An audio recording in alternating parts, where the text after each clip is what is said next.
नमस्कार बच्चों। आज हम हिंदी व्याकरण में आप लोगों को समझाने वाले हैं कारक क्या होते हैं, कारक के भेद। कारक क्या होता है और कारक के भेद।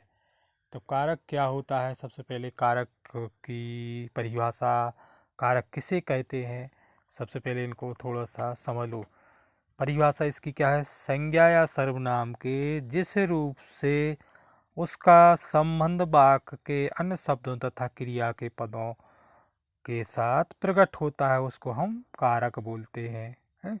या हम बोल सकते हैं जैसे संज्ञा सर्वनाम के जिस रूप से उसका संबंध क्रिया से जाना जाता है उसको हम क्या बोलते हैं? कारक। जैसे हमने बोल दिया, मान लो चिड़िया पेड़ पर बैठी है, पर बैठी है, पर लगा है तो पर क्या हो जाएगा यहाँ पर? कारक। जैसे राम ने धनुष को उठाया तो ने क्या हो जाएगा यहाँ पर? कारक। ने हो जाएगा कारक। जैसे राम की बहन बीमार है, की संबंध आ गया है, यहाँ पर क्या आ गया? संबंध। तो हम इनके उस थोड़ा सा उदाहरणों के द्वारा समझे कारक के भेद।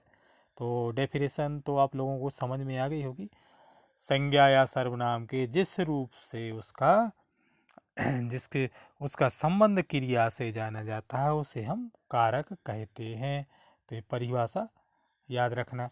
अब हम आप लोगों को उदाहरणों के द्वारा एक बार उदाहरण देख लो तो आप लोगों को भेद भी समझ में आ जाएंगे। जैसे टेस्टों में पूछ लेते हैं कौन सा कारक है? संप्रदान कारक है कि कर्ण कारक है कि अपादान कारक है। तो ये इसके 8 भेद होते हैं। 8 भेद कौन कौन से होते हैं? कर्ता, कर्ता, कर्म कारक, करण कारक, संप्रदान कारक, अपादान, अधिकरण कारक, संबंध कारण और संबोधन कारक। तो 8 होते हैं। हम आठों के लिए सबसे पहले उदाहरणों के द्वारा आप लोगों को समझा रहे हैं। तो सबसे पहले इन उदाहरणों को देखो, उदाहरणों को 8 ही उदाहरणों को देखो एक बार, बाद में फिर उनके नाम आप लोगों को समझ में आ जाएंगे कौन कारक है। पहले फर्स्ट उदाहरण देखो। सीता ने गाना गाया, सीता ने गाना गाया। यहाँ पर सीता ने गाना गाया, ने लगा है ना, ने है, ने लगा है, मतलब इसका मतलब हो जाएगा काम करने का बोध कराने वाले संज्ञा या सर्वनाम शब्दों को कर्ता कारक कहते हैं। कर्ता, सीता ने गाना गाया, तो यहाँ पर कर्ता कारक है। कौन है? कर्ता कारक, कर्ता कारक। अब कर्म कारक क्या होता है? दूसरा उदाहरण देखो। सुंदर ने अपने जूतों को चमकाया, मतलब क्रिया के कार्य का फल जिस शब्द पर पड़ता है उसे कर्म कारक कहते हैं। तो यहाँ पर को क्या हो जाएगा? कर्म कारक। तीसरा उदाहरण देखो। पापा ने मेरे लिए खिलौने लाए, पापा मेरे लिए खिलौने लाए है। तो यहाँ पर जिसके लिए क्रिया की जाती है या कर्ता द्वारा किसी को कुछ दिया जाता है या किसी के लिए कुछ किया जाता है तो उसे संप्रदान कारक कहते हैं। तो जी संप्रदान है तीसरा। तीसरा कौन सा है? संप्रदान। टेंशन नहीं लेना, आप लोग थोड़ा सा उदाहरण भर पढ़ लो एक बार, समझ में आ जाएंगे। समझ में आप लोगों को आ जाएंगे और फिर भूलोगे नहीं, कभी नहीं भूलोगे। कोई भी टेस्ट में पूछ लिया क्या कौन सा कारक है, बस एक बार थोड़ा सा उदाहरणों को देख लो, एक बार पढ़ लो। 5वां उदाहरण देखो। झरने पहाड़ से गिरते हैं। और चौथा उदाहरण में क्या है? बच्चे वाल से खेल रहे हैं। दोनों में से आ गया, यहाँ भी से है यहाँ भी से है, लेकिन दोनों में अंतर देखो थोड़ा सा। अंतर इसमें दोनों में क्या है? से, मतलब अलग हो रहा है। पहाड़ से गिरते हैं, से जैसे आम पेड़ से गिरता है, से आ गया। तो जहाँ अलग हो वहाँ अपादान होता है, और जहाँ बच्चे बाल से खेल रहे हैं मतलब यहाँ करण हो जाएगा। करण का मतलब क्या होता है? करण संज्ञा के जिस रूप से के द्वारा क्रिया के साधन अथवा उपकरण का बोध होता है उसको करण कहते हैं। और ये क्या है? अपादान क्या है? संज्ञा अथवा सर्वनाम का वह रूप जिसके द्वारा हम अलग होने, शर्माने, डरने, सीखने या तुलनात्मकता का बोध होता हो उसको उसे अपादान कारक कहते हैं। तो ये समझ में आ गए होंगे दोनों सेम है। जैसे चेतन पेन से लिखता है, चेतन पेन से लिखता है, तो ये क्या हो जाएगा? करण कारक। और पेड़ पत्ते से गिरते हैं, तो ये अपादान। अपादान सीधा सीधा ध्यान रखना, अपादान का मतलब जो चीज़ अलग हो रही है, अलग हो रही ना। यहाँ देखो, पहाड़ से गिरते हैं, झरने पहाड़ से अलग हो रहे, लेकिन यहाँ बच्चे अलग तो हो नहीं रहे, खेल रहे, खेल से, तो यहाँ पर करण हो गया और यहाँ पर अपादान। तो इन दोनों से में ध्यान रखना। इसलिए जहाँ सीधा सीधा ध्यान रखना, जो अलग हो अपादान, अलग हो मतलब अपादान है। सीधा अपादान मतलब जो अलग हो, संज्ञा अथवा सर्वनाम का वह रूप जिसके द्वारा अलग होने, शर्माने, डरने, सीखने, तुलनात्मकता का बोध हो, तो उसको अपादान कारण कारक कहते हैं, अपादान। अब उसके बाद है छठवां, देखो उदाहरण। छठवां उदाहरण है राम मोहन का भाई है। संबंध, सीधा सीधा उन दोनों में संबंध है, राम और मोहन दोनों का संबंध है। जैसे रामू की बहन बीमार है, की रामू और में रामू की बहन, मतलब संबंध बताया जाए, काके की, समझ जाओ कि वो संबंध कारक है। कौन सा कारक है? संबंध कारक। कौन सा? संबंध कारक। अच्छा, उसके बाद देखो एक दूसरा। अब उसके बाद सातवां उदाहरण देखो, सातवां। मेज पर किताबें रखी हैं या राम कमरे में है, तो जहाँ अधिकरण, ये क्या है? अधिकरण। ध्यान रखना, जहाँ पर में हो, पर हो, है, संज्ञा के जिस रूप में स्थान अथवा आधार का बोध होता है उसे अधिकरण कारक कहते हैं, अधिकरण कहते हैं। जैसे मेज पर किताबें रखी हैं, पर में पक्षी पेड़ पर बैठे हैं, बंदर छत पर बैठा है, तो ये अधिकरण कारक होता है। अधिकरण, अधिकरण। ध्यान रखना जी, कौन सा है? अधिकरण, अधिकरण। अब उसके बाद है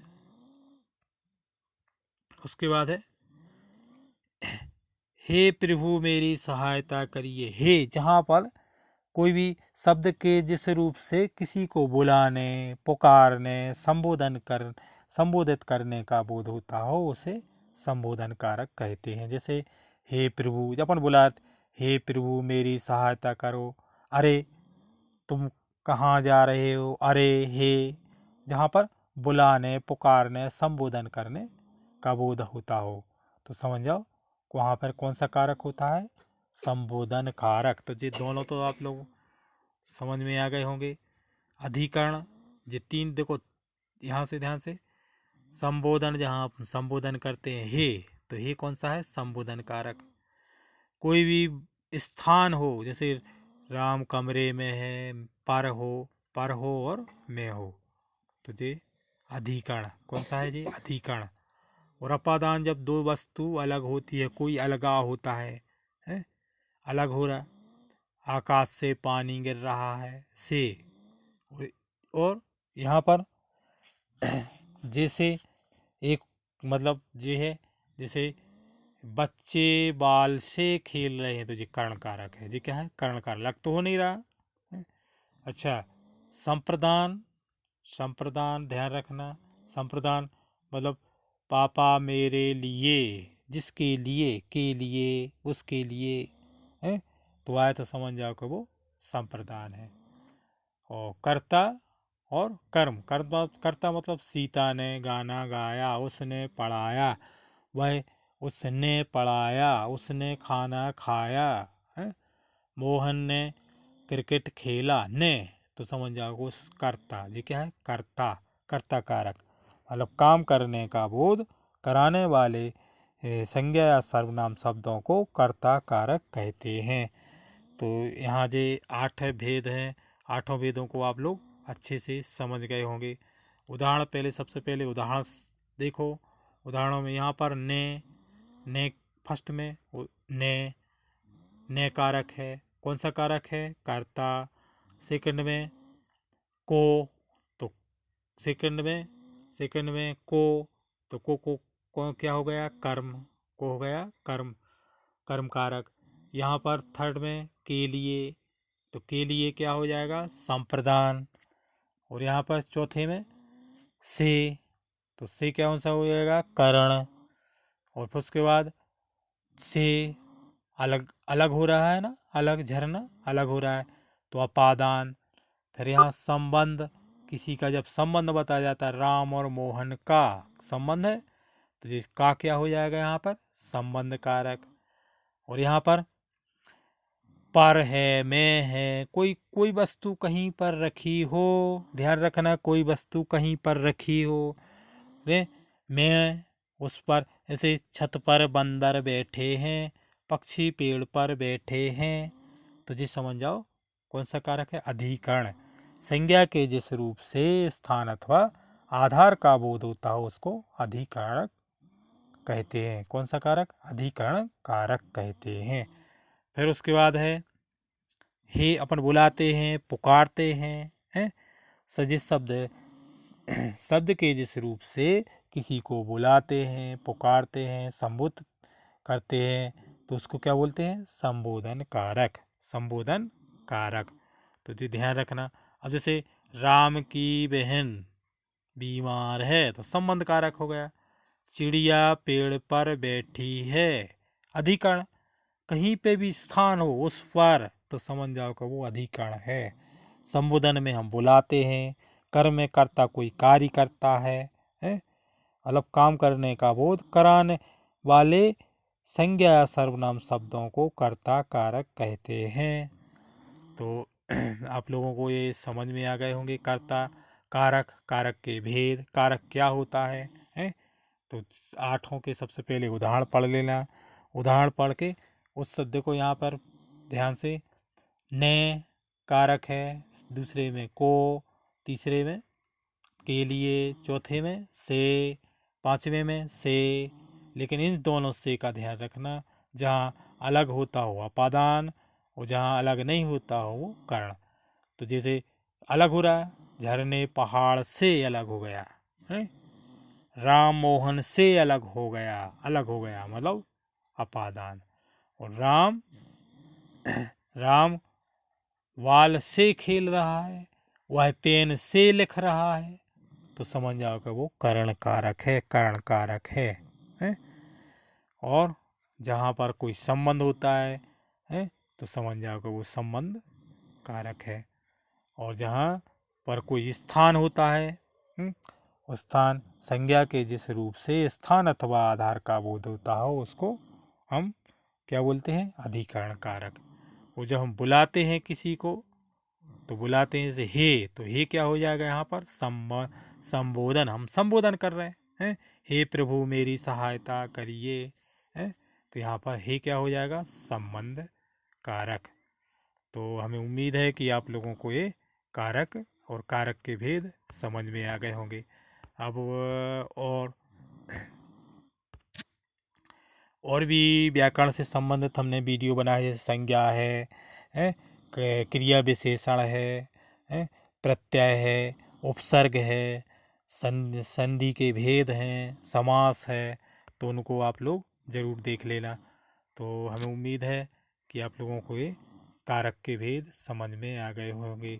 और अगर वीडियो अच्छा लगा हो तो लाइक ज़रूर करना, और जो बच्चे वीडियो पर नए हैं तो वीडियो को सब्सक्राइब ज़रूर करना, ताकि हम आप लोगों को हिंदी से संबंधित कोई भी व्याकरण हो तो उससे संबंधित आप लोगों को हम जल्दी से जल्दी वीडियो